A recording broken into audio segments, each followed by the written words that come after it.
Welcome to Hot Gals Podcast. I'm here with our host, Dr. Panagiota Caralis, and today we're excited to explore our new topic. I am Pat Caralis. I'm a professor of internal medicine at the University of Miami School of Medicine, and I'm the director of the Women Veterans Medical Program at the Miami VA. And it's really a thrill for me to be here today to speak about the transitions that all of us go through as women through life. So today, our hope is that we are presenting to all of you an educational series on the transitions of life, particularly what happens to women after the age of 40 until the end. And for many of us, that's known as menopause or perimenopause. And there's such myths about it that it was important for me and for all of us to understand what's the truth about this time, and also to be educated about the symptoms and understand what you're feeling, because there are many emotional, physical, and mental changes that occur during this period. So it's important to understand them and to not be frightened by them and to deal with them in a positive way and an assertive way to try to get appropriate treatments. This is a time period where most of us really feel like we're not ourselves.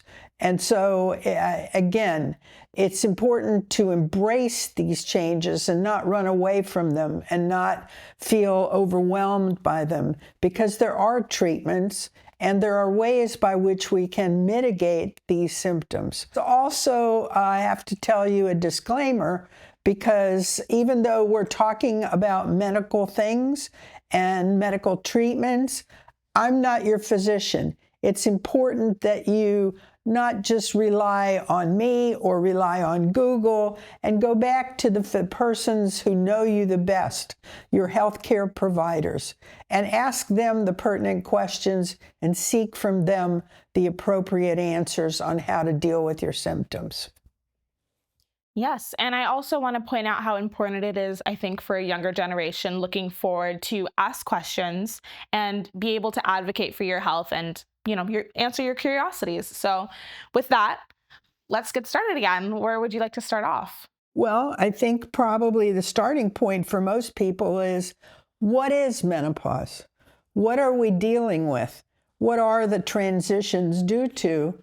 And so as we get older, we go through changes. We went through changes as adolescents, so it's now time to go through changes in our reproductive years. And finally, we are facing our years in what I call the glorious part of our lives, where we're most in control of what's happening to us. So most women go through a period after the age of 40, which is called perimenopause. Our hormones are actually changing, and the main hormone is estrogen. Estrogen declines after the age of 40, and for most women is gone by the age of 50. By gone, I mean the levels are really negligible. Other hormones that decline at that same time period are progesterone and testosterone. And so many women go through perimenopause as a time period where the estrogens levels are vacillating, and so their periods are vacillating. And for some women, they're wondering, what the heck is going on? Am I got something seriously wrong with me? And all it is really changes in our hormone levels. Of course, you need to be checked out. But for most of the period time between the ages of 40 and 50, perimenopause is a time where we are having transitions in our menstrual periods. And we can also feel some of the typical symptoms of menopause: hot flashes, brain fog, not feeling ourselves, fatigue. And so for a lot of women, it's a scary period of time. Mm-hmm. Some women go through what's called premature menopause, usually before the age of 40, and most of the time related to surgery. And surgery that removes basically our reproductive organs, our uterus, our ovaries, so that estrogen is abruptly changed and disappears.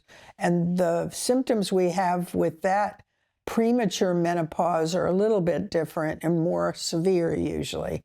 And that's usually treated in that time period, but we'll talk about treatments later. Perimenopause is a time period where, since the estrogens are going up and down and your periods are coming and going, most women don't understand what's going on. And so when our period comes, it might come late, it might come 30 days or more, or it might come early, within 10 days of our previous period. And so that difference in timing is very hard to deal with. It's especially hard to predict about pregnancy. And so during perimenopause, that time period that usually lasts 6 to 8 to 10 years, perimenopause, you are still at risk of developing a pregnancy. So you have to think about contraceptive care during that period. Additionally, your periods are different. They might be heavier, they might be lighter, they might be darker or bright red. And so again, at that period of uncertainty, as things vacillate, are really difficult for a lot of women to deal with.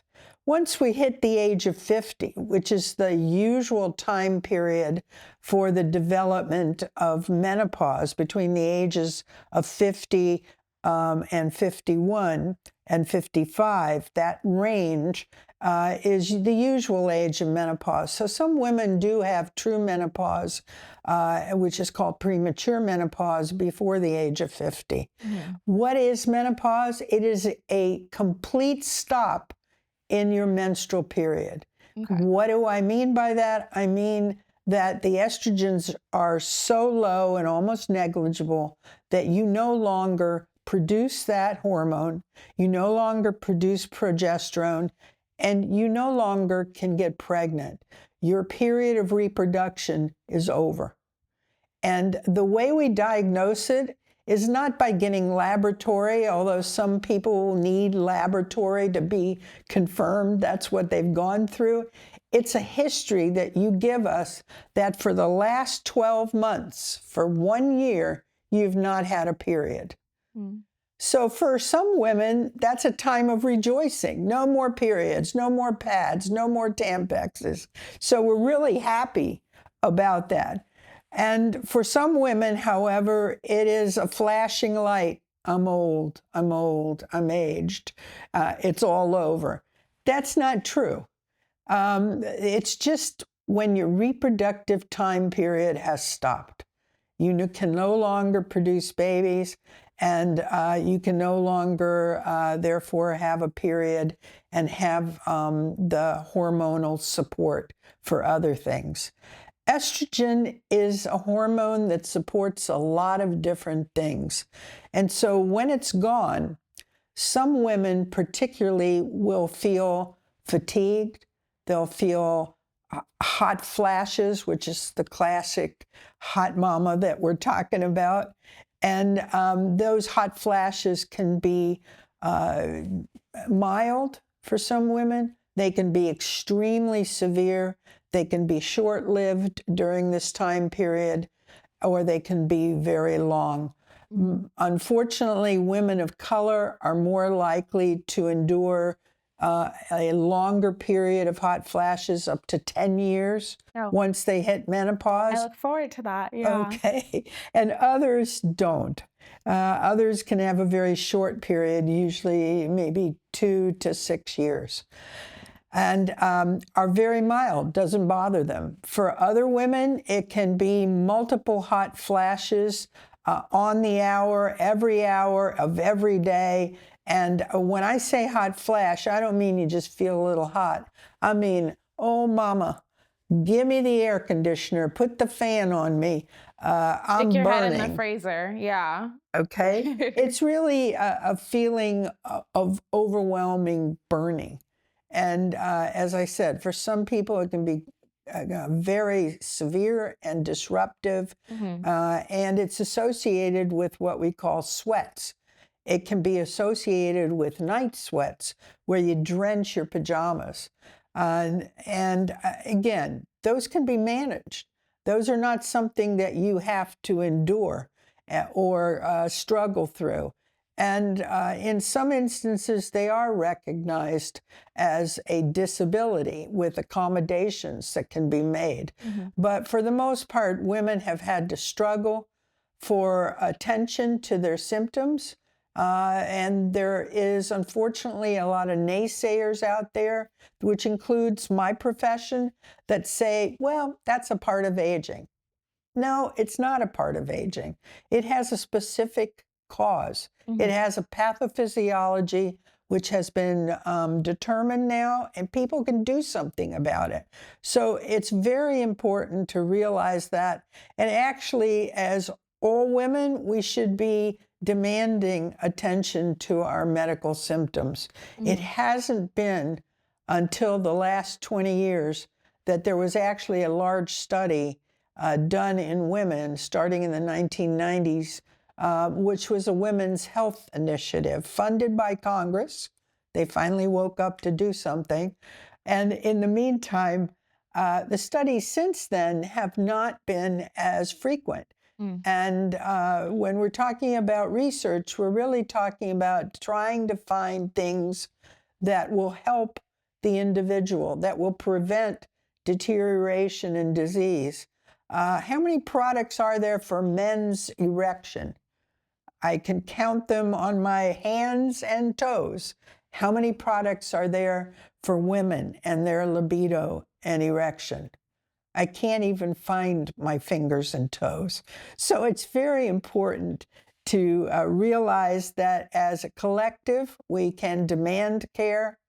And as an individual, if you're having symptoms, you need to ask for help. And that's what this podcast is all about. We're going to try and educate you about the common symptoms related to menopause. And we can talk about them whenever you want. And then we will also have some experts who will be part of the program that you can call in and ask questions about. This transitional period does not have to be a period where you just throw up your hands and say it's all over. It becomes a period of time when we can take care of the symptoms that are treatable, that are preventable, make a difference for our lives, and be able to take control of our lives. So I have to ask, earlier you mentioned, again, menopause is your body ceasing with periods, no more reproduction, and that's around age 50. Is that a way of protecting yourself as you age because you're past those childbearing years and it's harder to carry, children? Well, Is that... I think for most people, it would be hard to have a baby after the age of 50. It's not impossible, but by hard, I mean, think about it. You're going to be 70 when the kid's in their teens. Well, that's what I'm asking. Is it just the body's natural way of protecting itself, or is it just... I mean, I think metaphysically, maybe. It was, the way by which we as humans evolved to sort of protect us. For some women, their period was just something they sailed through. For others, it was something that they endured. Make you sick. Right. Yeah. But it was something that all of us realized was part of being able to reproduce, to be pregnant. Additionally, estrogen is a very powerful hormone. Yes, you mentioned that. So it doesn't just work on your uterus, on your womb, or your vagina. There are estrogen receptors in almost every organ of the body, which is part of the problem. Okay, part of the problem is when estrogen levels, the hormone declines, whatever it was doing in your heart or your brain or your skin It's all connected. It is gets all affected. connected. And so a lot of the symptoms that women feel is related to the drop in that particular hormone. Yeah. It was an all-powerful hormone that made us women. And when you think about our gender, we're actually pretty good. And so what do I mean by that? I mean, when you compare us to men, and I don't mean... No, let's have it out. Yeah, let's have it out. I don't mean the usual way. We all know we're superior. But when you think about it, men have a shorter lifespan. Yeah. Why? They have heart disease at an earlier age. Okay? Women do not have heart disease until after the age of menopause. Yeah. They start catching up. So part of what we're going to talk about in this podcast is how to really interrupt that trajectory. If estrogen is the hormone, and I by no means think it's the only one that's affecting these changes, then can we make a difference by addressing the problem earlier? When you're having perimenopause, you ought to be thinking about changing your health in a positive way, making an appropriate difference in your lifestyle so that you can improve your longevity. And that's going to include diet, that's going to include movement. Diet, exercise, pills, paying attention to those risk factors that are related to specifically heart disease. When you think about it, heart disease, cardiovascular disease, strokes, heart attacks, heart failure are the #1 cause of death in women. Oh, I didn't know that. There they are. And as I said, we tend to catch up after the menopause time. Yeah. So making a difference early might interrupt that trajectory. And that's what we all should be looking at. In addition, there have been estrogen receptors found in the brain. And we all know that dementia and the rates of dementia are higher in women. Yeah. So that's another question. Can we do something early on to interrupt that trajectory as well? Well, I think, again, one of the reasons we're doing the podcast is ask the questions and advocate for yourself, because as we know, a lot of medical research and testing is male-centered. Absolutely. Is unfortunately. So I think the more we question everything, the better it's going to be. So we encourage you to ask your questions for us, and we'll talk about it. And one other thing that you mentioned that I'm personally curious about is you said that, heart-related issues are maybe the leading cause of death for women. I've heard that for women, heart attack symptoms are very different than they are for men. They present differently. And they are similar to things that you deal with your period. And they're similar to things you deal with anxiety that is easily dismissed for women. And maybe they don't take it as, Well, I think, unfortunately, it's been my history, in dealing with my colleagues, my fellow physicians, that part of the issue is really when women present with their complaints, they're not always believed. And the reason is because A, we're not as assertive with them, #1. #2, we're not as clear about what's really happening because we may not understand what's happening. And #3, we don't even believe, that the symptoms we have could be heart problems, or stroke problems.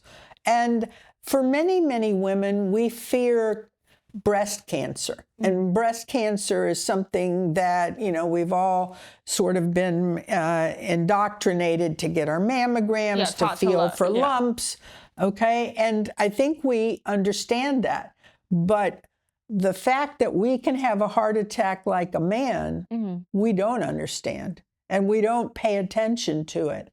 Also, women are the caregivers of their families. So for a lot of women, they're taking care of the kids. They're taking care of the household. They're taking care of their husbands or their partners. Okay. They're Their working. families, the daughters, They're everything. working. Okay. And so they have to take care of their bosses.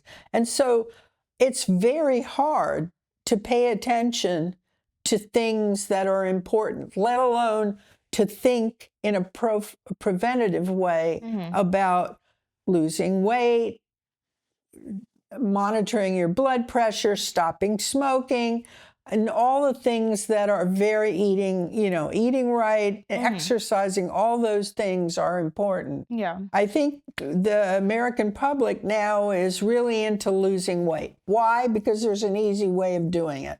Which presents its own side effects and symptoms and yada, yada, yada. So, I think that's good, but we really need to do the other things that are equally important. Yeah. We need to get good sleep.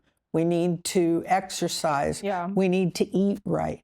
So it's not just about losing weight. No, once you take care of your body, which you get one in this, you get one, it'll present outwardly as well, and that'll help you feel good as well. So in this podcast, again, we're really aiming at educating all of you and providing some of the answers that maybe you have about the symptoms you're having.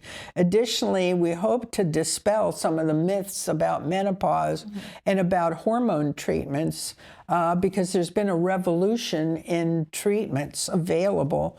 And we also want to make you aware of the really attitude you should have that you don't wait for menopause. You don't wait for that moment because you're not having symptoms now. You really need to look at longevity, look at reducing your risk of heart and other risk factors that are going to impact on your life. That's why we're calling this gracefully aging through life. Yes. We want all you gals out there really to take charge of your health. And through the podcast, we hope to provide you information about the totality of health for women over the age of 40. Thank you for joining us on this episode of Hot Gals. We can't wait to see you next time and see what's burning up.